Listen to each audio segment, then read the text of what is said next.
এই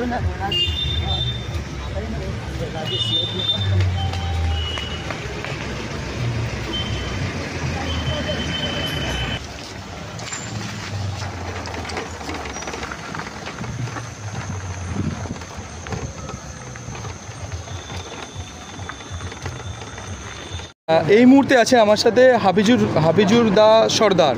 তিনি সুদূর দক্ষিণ 24 পরগনার ক্যানিং থেকে একেবারে মক্কা মদিনা, সুদূর পবিত্র মক্কা মদিনায় কিন্তু উনি সফর নিয়েছেন, নিয়ত করেছেন। সেই গত 26শে এপ্রিল কিন্তু উনি বাড়ি থেকে বেরিয়েছেন। গতকালকে উনি ফুরফুরা শরীফ, হুগলির ফুরফুরা শরীফে ছিলেন এবং এখন এই মুহূর্তে আছেন সিপাহীগাছি। এখান থেকে আপনারা গ্রামবাসী হিসেবে কী বার্তা দেবেন এই যে হজে যাচ্ছেন ভাই? আলহামদুলিল্লাহ, আমরা বিগত বেশ কয়েকদিন ধরেই দেখছি ওনাকে ফেসবুক, হোয়াটসঅ্যাপে।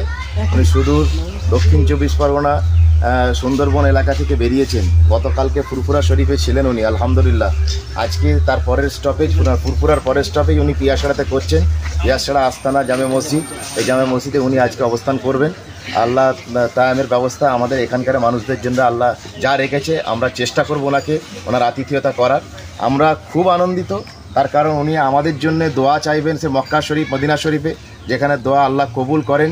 সেই দোয়া আমরা প্রার্থনা করি মহান স্রষ্টার কাছে এখান থেকে, যে আল্লাহ যেন তাকে সুস্থভাবে সেখানে পৌঁছে দেন এবং তিনি যেন আমাদের সকলের জন্য, অর্থাৎ গ্রামবাসীর জন্য, আমাদের গ্রামবাসী, এই মসজিদ এলাকাবাসীর জন্য যেন তিনি মহান স্রষ্টার দরবার চাইেন, যে এই কারণেই, যে এইভাবে চাইবেন যে আল্লাহ যেন আমাদেরকে সঠিক পথে, সিরাতে মুস্তাকিমের পথে রাখেন। তো আজকে উনি এসে উপস্থিত হয়েছেন।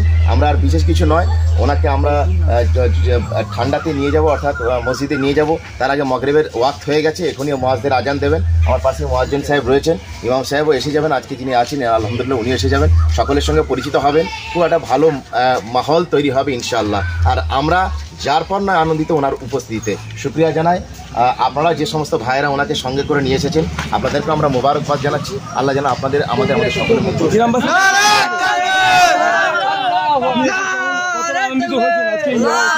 খুবই ভালো লাগছে।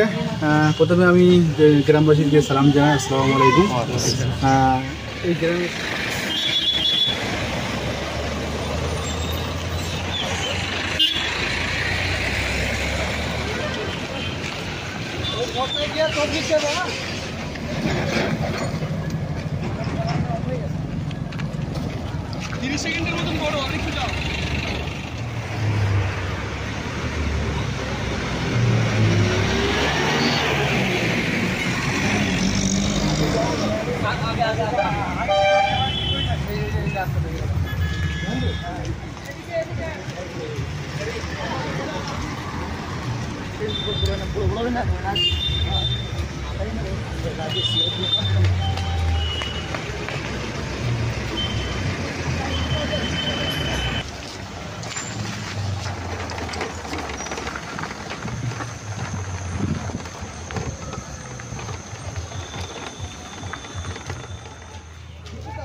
এই ছবিটা ভালো হবে।